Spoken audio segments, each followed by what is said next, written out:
Hi, peeps. You're listening to She's My Cherry Pie, the baking podcast from the Cherry Bombe Podcast Network. I'm your host, Jessie Sheehan. I'm a baker, recipe developer, and author of 4 baking books, including Salty, Cheesy, Herby, Crispy, Snackable Bakes. On each episode, I hang out with the sweetest bakers around and take a deep dive into their signature bakes. Today's guest is Aleksandra Crapanzano, a journalist, cookbook author, screenwriter, and consultant. Aleksandra grew up in New York and Paris, among other places, and much of her work celebrates French food and culture.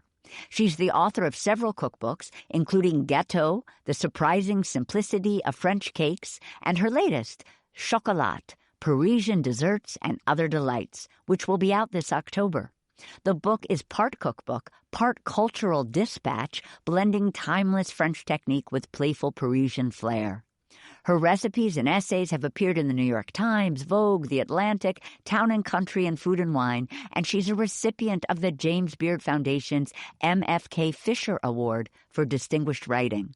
Aleksandra joins me today to talk about her childhood in Paris, including the after-school walks she took with her beloved dog to her favorite crêperie and pâtisserie, some of the differences between French and American home baking, like the fact the French use sugar as a seasoning, like we use salt, and that they rarely use vanilla unless they are actually making a vanilla-flavored baked good, and her serendipitous entry into the world of food writing. She also walks me through her Chocolate Madeleines recipe from the new book, and I can't wait to share our conversation with you. Stay tuned. You can find today's recipe on Cherry Bombe Substack. Today's episode is presented by California Prunes. If you're a longtime listener, you know I'm a longtime fan of California Prunes. They're good for your bones, your gut, and even your heart. But most importantly, they're just a good snack, and I love a good snack. They're in my cabinet right now because they satisfy my sweet tooth at a moment's notice. Of course, I also love baking with them. They have such a complex flavor that gets even deeper when paired with chocolate or warm spices or nuts. Some of my favorite recipes are my famously delicious cream scones with chopped prunes, my sticky toffee pudding with prunes, and I've even added prunes to my chocolate banana bread. Each recipe has 100% been better for it. But if you don't believe me, you can try all of these recipes for yourself at my website, jessiesheehanbakes.com. My big tip is that anything you'd bake with dried fruit, from oatmeal cookies to granola, scones, and muffins, is a prune moment. You can use them whole because they're so nice and juicy, or chop them up to spread the joy. They also help you hit some of your health goals, and if I can do that with a cookie, I'm happy. Prunes contain dietary fiber and other nutrients to support good gut health, potassium to support heart health, and vitamin K, copper, and antioxidants to support healthy bones. There's a reason they've been on grocery store shelves since the 1800s. For more recipes and info, check out the California Prunes website at californiaprunes.org. That's californiaprunes.org. Peeps, guess who was on the cover of Cherry Bombe's Italy issue? It's Chef Missy Robbins of Lilia, Missy, and Missy Pasta in New York City, and Chef Nancy Silverton of Osteria Mozza, Chi Spacca, and more in Los Angeles. Yes, we have 2 covers. We couldn't be more excited to have these 2 iconic chefs grace the cover. Their careers have focused on bringing the best of Italian cooking to the U.S.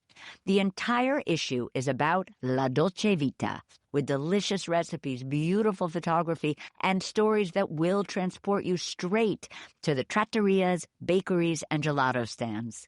The Italy issue is out now. Head to cherrybombe.com or click the link in our show notes to order your copy.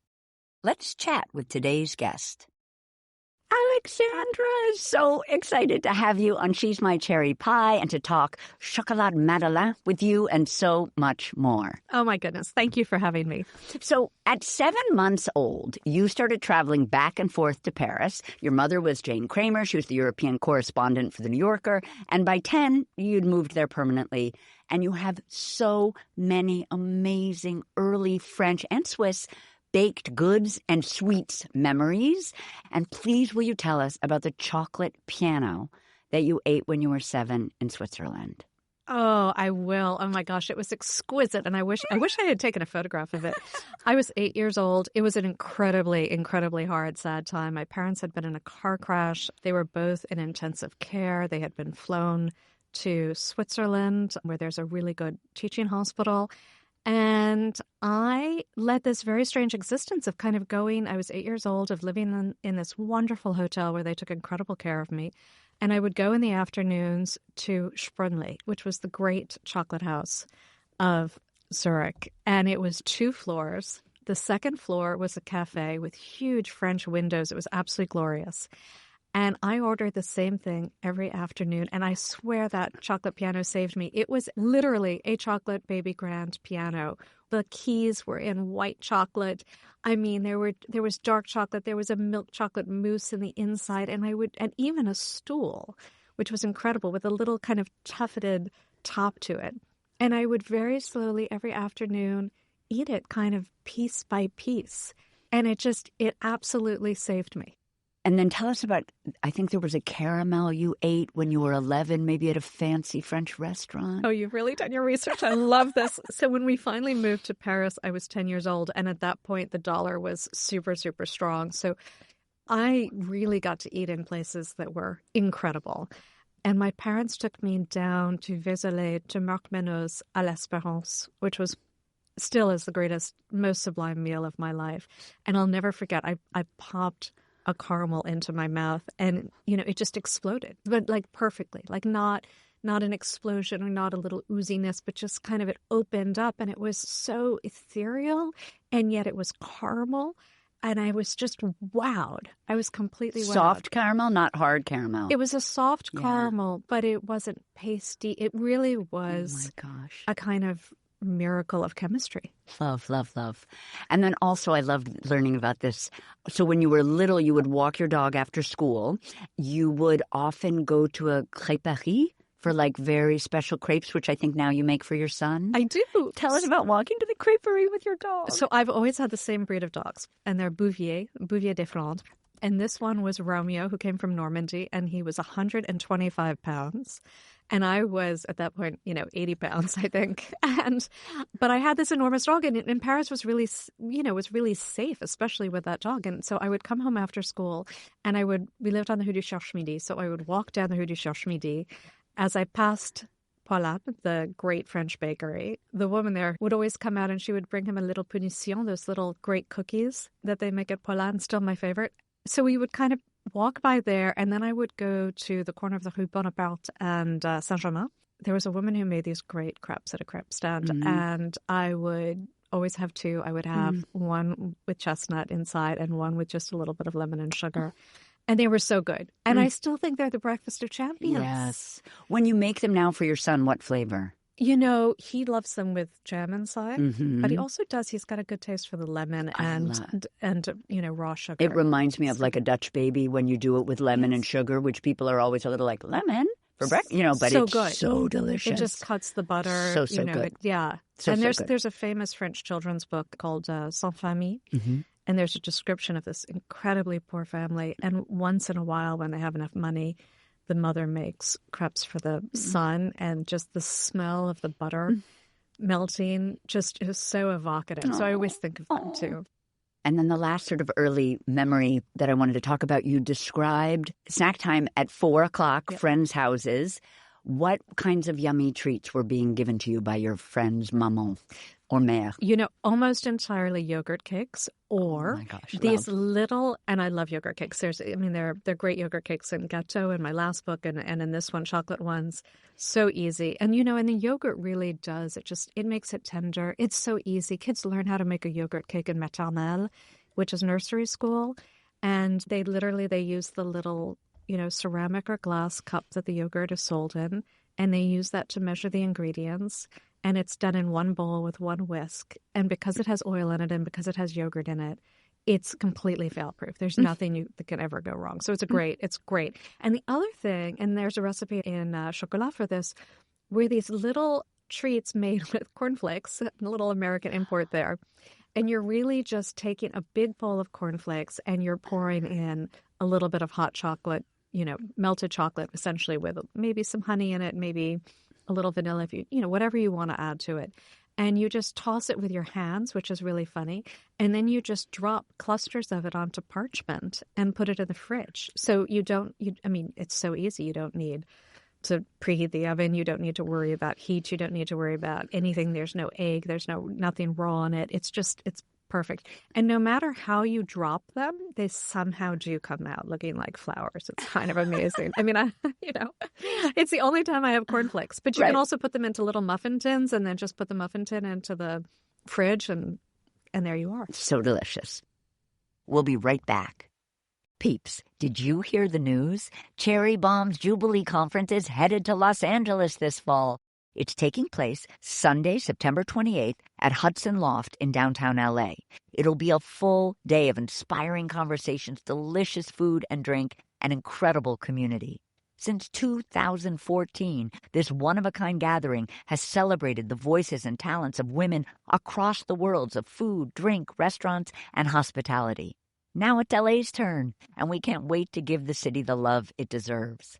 Tickets are sold out, but sign up for the wait list at cherrybomb.com and be the first to know if more tickets become available. Now back to our guest. Was there any at-home baking or cooking? I know you once cooked a chicken for your babysitter, but in general, were you cooking and baking? Like, were you already kind of excited about doing that even in Paris? Yes, I was, simply because I loved food shopping. I've always loved food shopping, not supermarket, but like little. And also because you can take your dog everywhere in Paris. When I walked the dog in the afternoon, when I walked Romeo, we would stop and we would go to the various stores for food. And I loved the way that the Parisians would talk to the shopkeeper about what it was that they were cooking. Because it really is it's a process of seduction, right? You want the best meat, you want the best whatever. You have to convince the person to sell you that. And so I really became fascinated early on. And the ingredients were just so good. But it is true that the first time I really started to cook was because I had a babysitter. But she could not cook anything. And I thought, you know what? I'm just not going to eat this horrible food. So I started actually cooking for me when the babysitter was there. And also my mother really never baked. It was just not her thing. And so I started doing that early. I remember the first thing I actually made, though, was not a yogurt cake. It was the torts that are made in crêperie, that are just nuts, different kinds of nuts and chocolate, flourless, super, super easy. And I remember still making that cake. And I remember that my father had a meeting in the house, his professor, and he and his colleague ended up eating it. I remember from the other room hearing them talk about it. And I thought, oh my gosh, like this is the fastest way to praise. Yeah. Do you remember how old you were when you would have started baking like that? Definitely by 10. Yeah. Incredible. I love to ask this question, but I'm assuming the answer is going to be no. But maybe I'm wrong. Any food TV? No. Right. I was really not allowed to watch TV. So maybe there would have been some available, but it wasn't, No. And I was allowed to watch, when we moved to Paris, I was allowed to watch only two things and dubbed in French so that I could, my parents were not strict, but they were not big on TV. Yeah. But I would watch The Dukes of Hazzard County and Little House on the Prairie dubbed in French. Oh my gosh. So bad. I was more Little House on the Prairie than Dukes of Hazzard, but I remember both of them vividly.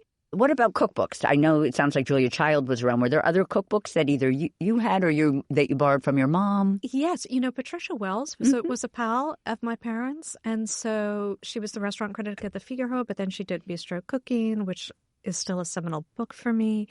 I remember the Silver Palette cookbook from that period. Baking books or not really? No, okay. But I did get a subscription really early on to Gourmet, and that was huge for me. Yeah. What's interesting in France is that people don't have a lot of cookbooks. They're baking and cooking the classics essentially at home. So they're generally taught how to do that. And then they'll have a couple cookbooks, maybe a couple just reference ones. But I don't remember that world opening up to me at that point. Whereas I do remember the magazines, particularly Gourmet. Yeah. So after college, at Harvard no less, you went to film school at NYU. So at least at this point in your trajectory, the idea of pursuing a job in food wasn't really on your radar, although you were cooking a lot, baking a lot. Now you're in the United States. But the idea of a food job was not there. Totally. No, not at all. So in graduate school, we had no money. My husband is a writer. I was in graduate school. We had no money. And I still wanted to eat well. So I realized, you know what? I can't go out, but I can cook. Yeah. And I really started cooking seriously then in a different way because I was cooking every night. But I never thought of it. And then my last year of film school, my money job when I was finishing my thesis film was to be a field producer for Martha Stewart's CBS show in the Westport studio. She had one of the great cookbook collections. I mean, cookbook library, bigger than my apartment at the time. And, you know, if I was taking a break or at the end of the day or waiting for the train or whatever it was, I would go and I would just look at the cookbooks and I would Xerox a couple of recipes. And I just started reading cookbooks really seriously then. And then I started writing and I signed a big agent and all of that. And then suddenly there was a Writers Guild strike. And during the Writers Guild strike, I thought, you know what? Writing is a muscle. My son had just been born, and I knew I wanted to take off time. I knew I didn't want to go back and forth to LA or to London, where I was also doing a lot of work. But I wanted to write, and I very randomly sent in an article to the New York Times Magazine to Amanda Hesser, who I had met once, and said, can I write something for you? It was insane of me to think I could start with the New York Times, but she loved it, and I did that for 18 months. Incredible. And I think I always knew that I was going to write books, and I always knew that food would continue to be enormously important. And I always knew that I would probably write a movie to do with food at some point. But then suddenly everything eventually started to connect. Yeah, it's such an incredible story. Of course, after the New York Times Magazine, Ruth Reichel approached you about writing for Gourmet. That must have been like an incredible pinch-me moment, having been a child who read Gourmet Magazine. Amazing moment. I am completely devoted to her. She called me up. She'd read something I had written for Food and Wine and said, come write for us. And she gave me incredible freedom. And it was short-lived because Gourmet shuttered, which was just a terrible, terrible thing. But it was the first time that I had been asked and allowed to write really whatever I wanted. You know, it wasn't write 500 words about X. And that really changed my perception of what. Were either the New York Times Magazine job or the Gourmet job, did they involve recipe development or was it more like food journalism? No, the New York Times definitely involved recipes. But Gourmet was essays, they personal essays. It was heaven. Deborah Needleman, who was starting off-duty at the Wall Street Journal, called me up and said, would you come write a food column? And the same Deborah Needleman who now makes baskets upstate? Yes. My husband grows willow and is into basket weaving, etc. So I know the name well. She was amazing. It was such an incredibly exciting place at the time. Oh, my gosh. And I ended up writing about food for the Journal for 15 years. Yeah, so, incredible. Long incredible. Time. And then I know you had a column for a while there, A Little Something Sweet. I did for, almost 15 years. Because I'm interested in this journey. You're one of those people who probably cooks as well as she bakes, but you're writing, at least the last couple of books are about baking. So I'm interested in this transition, if there was one. Did you pitch that because baking was sort of true to your heart? I did. I pitched it because I do believe in, and this was why I pitched the title too, A Little Something Sweet. I do believe that we all do need a little something sweet. And this goes right back to France, and it actually goes right back to chocolate too for me, is when I was in Paris, what I really learned was that you can have a little something sweet every day. And that the way to do that is not to have a 5-layer cake with 5 inches of frosting. It's to have something that is just a little something sweet that happens to just be also a little bit sweet, meaning a square of dark chocolate or a small bite of a flourless chocolate cake or a chocolate madeleine, or, you know, it can be a taste of, you know, a punition, a cookie. A single caramel. A single caramel. Something that marks that day. And this is what I really love, too, about the French, is that they do believe that exquisite things can and should be eaten every day. And so I wanted to bring that concept to readers of the Wall Street Journal, which was, you know what? Dessert doesn't have to be scary. It can be as simple as pouring, you know, a little amaretto on some, you know, watermelon and cutting it in chunks, and you've got something great. I read this, which I thought was really interesting. It's a little out of context because I can't exactly remember where I read it, but you said that baking is the easiest aspect of cooking. Unpack that for me, because so many people, as we both know, are terrified of baking because they see it as science and rigid, and cooking is. I actually agree with that because I love food, but I don't love to cook. I'm not a riffer. That's why I love to bake, because I like to follow rules and I like to make rules. But tell me about that. It's so true. So I think that, well, first of all, I think cakes look complicated. And as we both know, they couldn't be easier, right? I mean, it is about following a recipe. And if the recipe is good, the cake's going to work, right? And to me, the fact that they're done in advance is really key. In other words, if I'm having people over to dinner, the dessert is always the easiest thing, right? Because it's usually done in advance. And you know that the dinner is going to end beautifully. You know that if it's all's well that ends well, right? Or is that yes, yes, it is. Let me get my Shakespeare here. But if you end a meal with something like something chocolate or a cake, that is often what people also remember. But I do think the reason why people think that desserts are so complicated is that desserts don't look like what they are, right? I mean, if you serve fish, it will probably look like fish. If you serve a steak, it looks like a steak. There is that transformative thing in dessert that I think scares people away, because it's kind of, well, wait a second, how did it get from, the eggs and the flour and the sugar into this, beautiful domed cake? What is that process? I think it's really easy, actually, compared to that last minute, is everything perfectly cooked? You can smell, right? You can smell when a cake is done if you're really paying attention.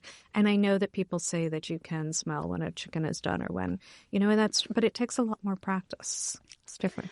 So Chocolat is your fourth book, and these books are mostly cookbooks. They are cookbooks, and all written. I loved this. There's a theme in the sense that at least the first three are definitely written due to something changing in the food scene in London, in LA, and in Paris. Talk to us about that. That seems so journalistic to me in a way, like you're approaching the recipes through this journalistic lens of like noticing something like the forest for the trees, as it were. Absolutely. So when I would say probably within the first 5 years of writing for the Wall Street Journal, I began to notice that I was reading a lot of really great British cookbooks, particularly Nigel Slater. I love Nigella Lawson. I mean, there was all of the Ruthie Rogers books on the River Cafe, hugely influential to me, Fergus Henderson. And I thought, wait a second. When I was growing up, my mother's best friend was in London. She was British, and we used to go from Paris to London back and forth. And we would always bring food from Paris to London because the food in London was so bad. And I thought, what has happened? And I was also going to London a lot in film because I was doing a lot of film work there. And I suddenly would walk around, Soho, which in London is the film Soho world. And I would see all of these people eating, and the food was incredibly good, and it was incredibly international. It was full of flavor and boldness. And I thought something has really changed here. And I love that journalistic thing of thinking, how is it that a city has gone from having terrible food to having great food? What is that process of transformation? And how did that process happen so quickly? For London, it was really figuring out that there were a couple of great cooks who happened to be great teachers. And so the next generation were trained by Ruthie Rogers, Rose Gray, Fergus Henderson, and that begat a whole other generation. And then that generation had grown up with cooks who knew how to teach. And so then you get another generation, and it kind of spread. And that combined with how international the city was moved me tremendously. And then I also witnessed that in LA. Yeah. Place where, you either had martinis and steaks, or you went to the outskirts of the city and had really great immigrant food, but that there wasn't anything kind of in between. And then suddenly there was an explosion of that. There were a couple of things you said about French baking that I thought were so interesting. One is that the French use sugar like we use salt as a seasoning, not as the flavor that you should be tasting when you bite into something. It's so true. So when the French add sugar, and Alain Ducasse, for example, kept, when I went to visit him this summer at his chocolate manufactory, I just heard him telling all of the cooks around, like, less sugar, less sugar. It was always less sugar. And it was really because the French want the flavor of whatever it is that you're making to be the most prominent ingredient. And I think of it a little bit like theater, right? You want the star to have the spotlight. And if the star is really good chocolate, then you don't want to have somebody take a bite and just taste sugar. You want them to read immediately chocolate, or if it's an apple cake, you want them to read apple cake and not cinnamon. If it's a peach tart, you want them to taste peach, you don't want them to be distracted by something first. So I feel like you want just enough sugar to awaken the possibility of the sweetness in the same way that you want just enough salt to bloom the flavors.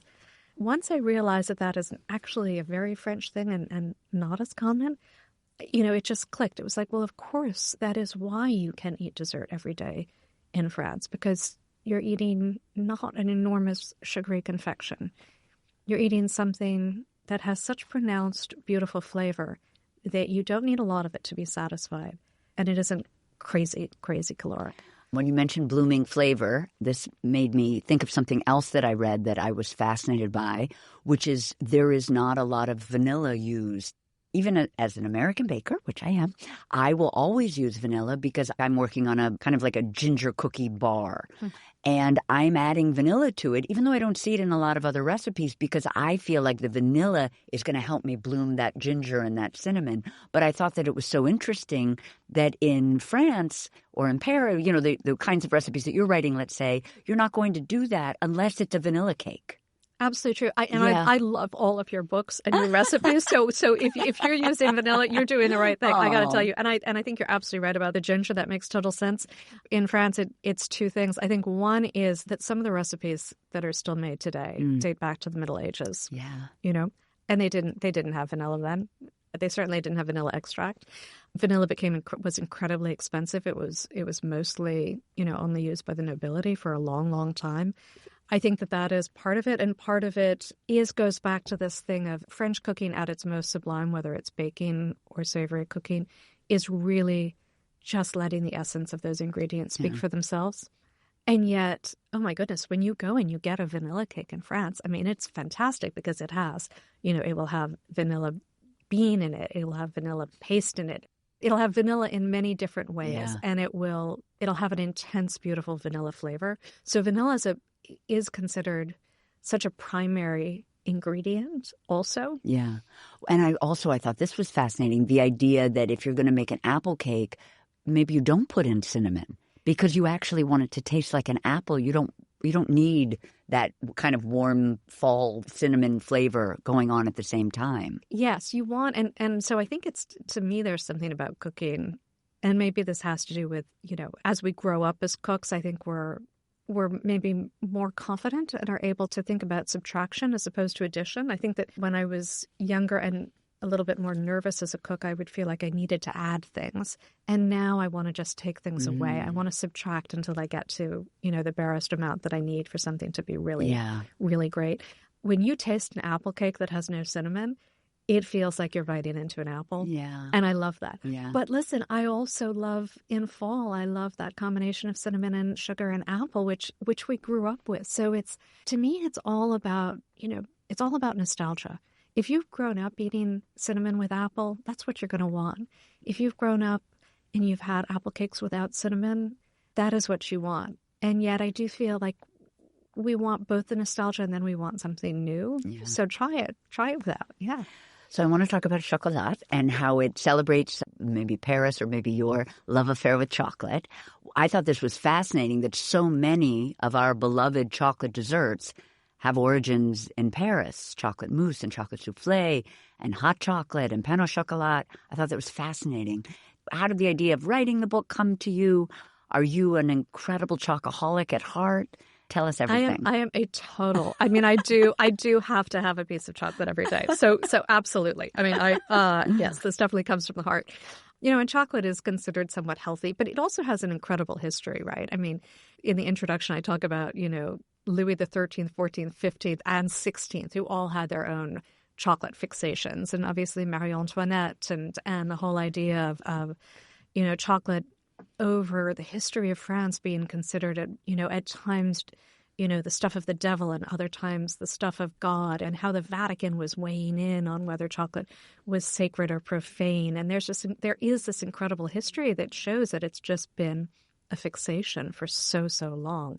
But it's also true that Parisians really do have a love affair with chocolate. Walking down the streets of Paris, you will find that there is a great chocolate shop, certainly every 5 minutes, if not every 3 minutes. And they're exquisite temples to chocolate. I mean, they have chocolate to bake with, and they have little chocolate truffles, and they have chocolate bars, and you can walk down the street and you suddenly get these whiffs of this incredible chocolate.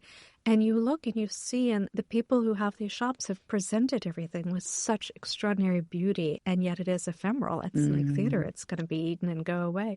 But it is something that the French really do just deeply love. So that even when Alain Ducasse, who had, I think it was 21 Michelin stars in 2013, when he decided he was going to basically turn his focus to chocolate, nobody blinked an eye. I mean, here, if, one of the great chefs decided that they were suddenly going to open up a chocolate shop, people would be like, what has happened to that person? There, it made total sense. It was like, well, of course, it needs to be explored. I love that. You also said something interesting, I think maybe in the introduction, that chocolate is actually an easy ingredient to bake and cook with. Why? Because chocolate needs so few things to be good, right? I mean, you could make a chocolate cake with some eggs, chocolate, a little bit of sugar, some butter, maybe some almond flour. I mean, it doesn't require a lot. And if the chocolate is good, and I do believe that the chocolate does need to be really good in these recipes, but if the chocolate is good, then the rest really follows suit. The only rule about chocolate is that it doesn't like anything that's too cold or too hot, right?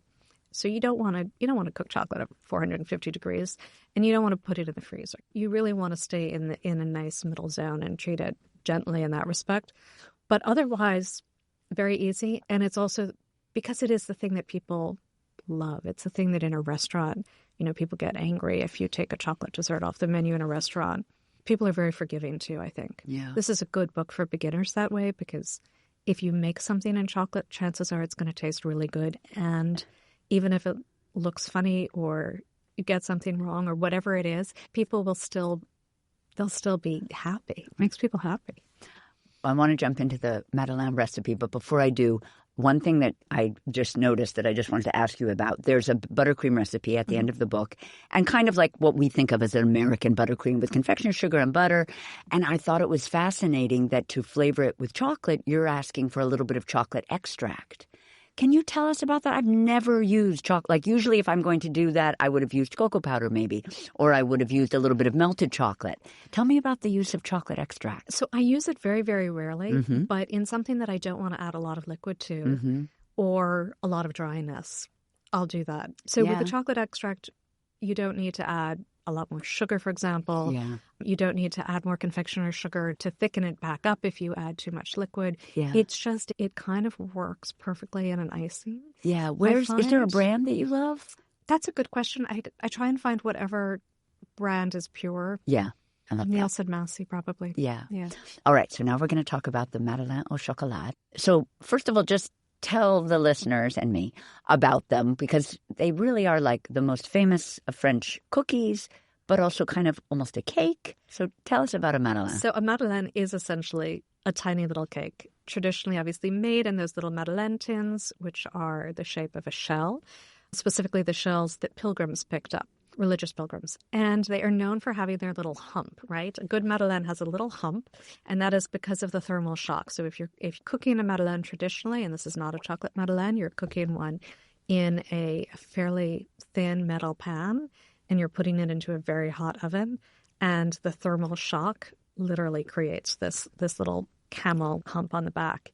And I love them. And I love entertaining with Madeleine. And I did this just the other night, because you can make Madeleine batter, and you should make it in advance. And then you can actually even just fill the molds, put some saran wrap on, and stick them in the fridge. And then right before dessert time, you put them into a preheated oven for 12 minutes. That was one of my questions. So you don't even need to bring them to room temp. No. And you literally go straight from the pan into the oven to the table, which works beautifully too, because Madeleine should be eaten right away, because they have this kind of transcendent beauty to them when they're eaten, warm right out of the oven. And then, after 15 minutes, they're still delicious. After half an hour, they're good. And then kind of after an hour, you kind of want to dunk them into tea, as Bruce did.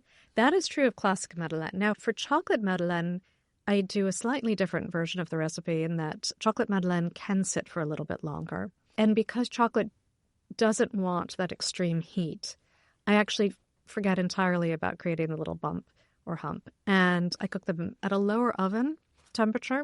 And I also make them in silicone pans usually because they're so easy. Mm-hmm. I mean, Parisians love shortcuts. And so one of the things that has been around, at least in France for a long time now, are silicone pans, whether they're, 9-inch round pans or Madeleine pans.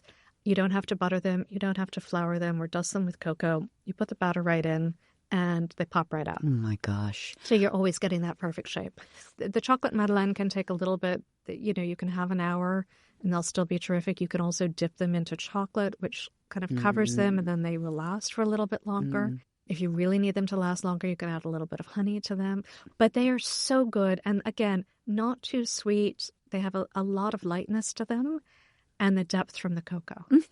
So there is a very famous, delicate lemon-infused Madeleine made famous by Proust. But that's who we think of when we think of Madeleine. Absolutely. So in Remembrance of Things Past, Proust wrote about his mother noticing that he had come in from the cold one day and suggesting that he have a little bit of tea. And he never drank tea. He was a coffee drinker. In fact, he was a famous coffee drinker. But he decided that one moment he would have some tea. And then she asked for some Madeleine to be brought from the town. And this was the town of Bombe, which was famous for Madeleine. Proust, without thinking, dips this Madeleine into his tea and puts it in his mouth and goes through what can only be described as a truly kind of transformative, existentially transformative moment. And this little cake that is a Madeleine, because it is a cake, not a cookie, really, makes him suddenly aware of his entire life and childhood and the kind of the beauty of that moment. He ends this little section about the Madeleine that is so beautiful by saying, "I had ceased now to feel mediocre, accidental, mortal." So this little Madeleine made him feel as if suddenly the world had meaning and beauty. And I feel like we all need to eat Madeleine. We all need Madeleine. Right now. Yes. Oh my gosh. Right now more than any time. I feel like, I need like a T-shirt, like just eat more Madeleine. We'll get through it. Exactly. Have a Madeleine and keep calm. Yeah, exactly. Yes, no, absolutely. So it has that legend and lore. I love and that. If you've only had Madeleine that you've bought, because the Madeleine that you buy in shops, are meant to last. And they're very different from having just out of the oven kind of ethereally good Madeleine. Yeah.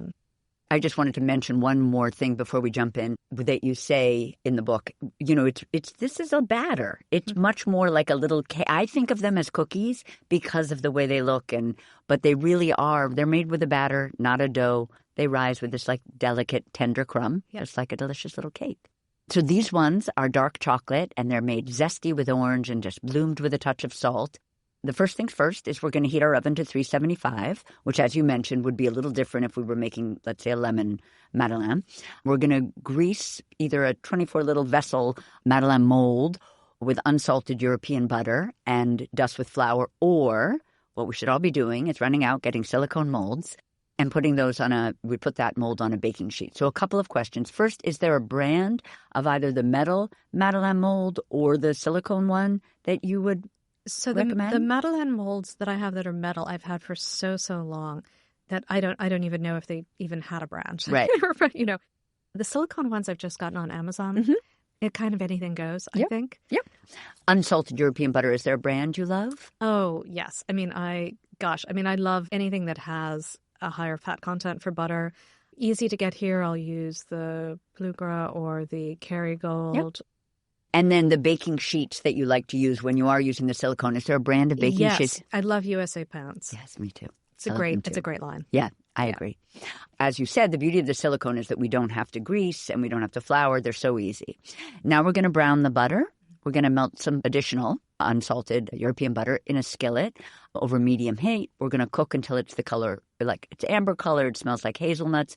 About how long when you're making brown butter do you feel like that takes? So the trick, I think, to making brown butter is to melt the butter in a large enough pan that you're moving pretty quickly, actually, and a light pan so that you can actually see when it gets brown. I actually like those whites, pans. I can't remember who makes them, but they're white on the inside so you can really see the color. Yep. I don't want to give a time because it really depends on how big your pan is. Yep.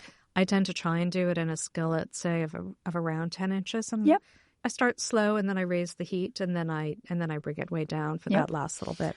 So once we have that hazelnut smell and that amber color, we will remove from the heat, set aside to cool until still pourable. We do want it to come to room temp, but just not solid. Then in a stand mixer or a hand mixer, is it a paddle attachment or a beater attachment at this point? You know, I always just use the whisk attachment. Perfect. Yeah. I almost never take it off. Yeah, love. So with our whisk attachment, we're going to beat the eggs. Do they need to be room temperature? Does it not? I think ideally they should be room temperature. Yes. We'll beat some room temp eggs. We'll add some granulated sugar and some orange zest. Or, here's a great example, or vanilla paste or seeds from a bean, but we're not necessarily going to do both. And then is that Nielsen Massey again when you're buying vanilla? Yes, but you know what else I really, really love is burlap and barrel. I love, love, love. Burlap and barrel makes not only a vanilla extract now, but they also make vanilla powder, which I've started to use. Yum. I actually just put some in my coffee too, which I never do. Well, it's so brilliant because then you don't have to worry about the added liquid. Right. And I love that. It smells good, and they're great with sourcing. Is it a 1-for-1? Like one teaspoon of powder? I love that. It's so easy. And we're going to whisk for about 5 minutes or until the mixture is tripled in volume. Then we'll remove the bowl from the stand mixer. If that's what we're using, we'll place a sieve over the bowl and we'll sift in some all-purpose flour, some unsweetened cocoa powder, baking powder, and fine sea salt. Had some questions. Is there a brand of all-purpose that you love? Yes. You know, I've tried to test pretty much every recipe with King Arthur flour. Yeah. And then unsweetened cocoa, I thought that was interesting. So not Dutch processed? Not Dutch processed. Why? And, you know, again, I think this is just because the French tend to just use really great Valrhona natural cocoa powder. Yeah. So you're not necessarily getting quite the same darkness of color that you would with Dutch processed. Yeah. But I mean, I think Valrhona is so good. Yep. And their cocoa is so good. Yep. So unsweetened cocoa powder, baking powder, and then fine sea salt. Do you ever use kosher? Or is kosher not a very French thing? It's not a very French thing. And I find that kosher salt changes from brand to brand. Mm-hmm. What I like about fine sea salt is just, you know, it doesn't have the iodine. So you're not getting that taste. You're getting, you know, it's very fine. It melts well. Yeah. With the mixer on the lowest speed, we're going to whisk just to integrate all of our dry ingredients. And then with the mixer still on low, we'll pour in the melted butter. Again, we'll continue to whisk to incorporate, but we need to stop as soon as the batter is homogeneous. You don't want to overdo it. Then we're going to fill the molds with the batter. Are we filling to the top? Yes. Actually, for the chocolate Madeleine, you can fill all the way to the top of the mold. Nice. Fill to the top of the mold, place in the oven. We'll immediately reduce the heat to 350. Bake for about 12 minutes till a knife inserted in the center of the Madeleine comes out slightly moist but not streaked with batter. Oh, should we picture a paring knife? Yes, just the little tip of a paring knife. And is that how you test everything? You don't use like wooden skewers or toothpicks? No, I actually just like the paring knife. Yeah. The little skewer, I feel like it works if let's just say it works if there is a lot of wet batter. Right. But when you're getting to something that's you kind of want to see a little bit better. Yep. Yeah. Then we're going to remove from the oven and then give it about 2 minutes. Then we'll pop the Madeleine out of the mold. We'll serve them warm just as they are, or we'll dust with confectioner's sugar, or you suggested you could even sort of like dip half of them in some melted chocolate. Yeah. And the other thing just to remember is that you can fill the mold, you can put them in the fridge, you can do it for 6 hours, 24 hours, doesn't matter. Just keep them nicely covered. And then pop them into that same oven, but probably add, if they've been in the fridge for more than 6 hours, I would probably add about 90 more seconds. 90 more seconds. So I think did we say it was about 12? Yeah. So maybe about 13 14. and a half. Yeah. Besides sort of sticking the knife in, is there a visual cue? And is there because it's feel? Chocolate, obviously you're not going to see a brownie, right? That's the one thing. But you will smell that chocolate. You can always smell when chocolate desserts are done, I find, which I love. But it'll have that nice, it'll kind of, these won't have a hump, but they will have puffed plump. Up. And when you touch the top, it will be dry. And it'll spring back a little bit. Yeah, it's nice Don't burn yourself. to have a couple of visual cues so that people are like, what? Yes. I just wanted to talk about a few additional recipes from the book. Tell us about the little black dress of desserts. The flourless chocolate cake. I mean, it is my desert island dessert. There's also a recipe in Gâteau for this, but it's so simple. I mean, it's It's chocolate and basically a lot of eggs and a little bit of sugar. I mean, that is the essence of a flourless chocolate cake, really. In your version, are you separating whites and yolks and using the whites? Sometimes, but sometimes I actually don't. And what's interesting is I always thought that you needed to separate whites and yolks, and I always felt that, the whites had to be beaten to provide that lightness. But in some cases, you don't want a light dessert. You actually do want something that is dense. You don't want to incorporate a lot of air. Yeah. I think what I realized in really kind of studying the chemistry of baking for these books was that when you're beating, you are adding air. Yeah. And do you ask yourself the question, do you want an airy result or not? And in the case of a chocolate cake, you don't always. Yeah, my go-to flourless chocolate cake that I make for Passover Seders and all of that, but I should make it all the time. It's so good, is just the whole eggs. Yes. And it's very dense, but that's okay. Right. And it kind of collapses a little. It's kind of funky looking. I just love the simplicity. So much is the little black dress. Yes. Because it's just so easy. It's like 10 minutes to make. Yeah. Literally. Love, 10 love, minutes. love, and love. if you use a silicone pan too, then you're 10 minutes to make. Yes. It takes longer to preheat the oven. Yes. And then it's done. With a little bit of creme fraiche. That is the thing that I feel really, it's just a great addition, right? Because you get that slight tanginess. There's something about creme fraiche too that even when it's at room temperature, it feels like it's a little bit cold, which I kind of like. Mm-hmm. So I really do love that balance of something that is rich and deep, like chocolatey, the chocolate cake, and then that kind of cool tanginess of the creme fraiche. I always serve mine with a dollop of creme fraiche. Yeah.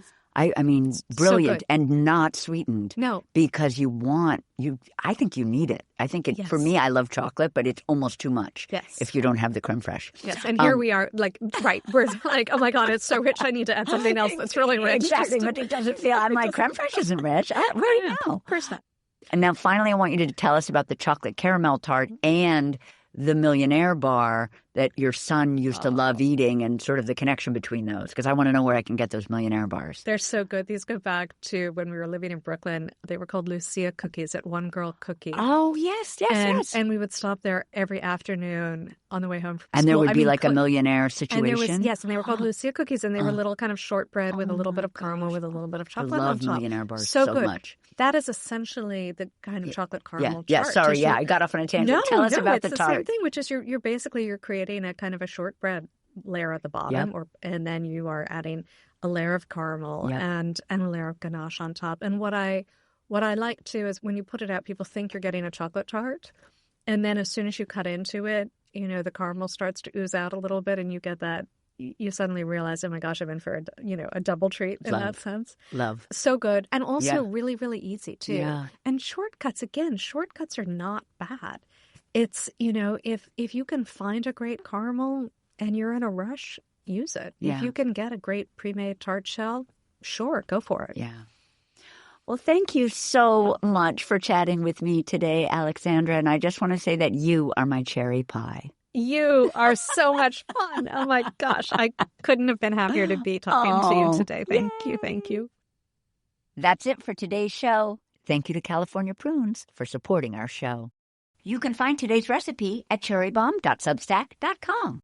Don't forget to follow She's My Cherry Pie on Apple Podcasts, Spotify, or wherever you listen. And tell your pals about us.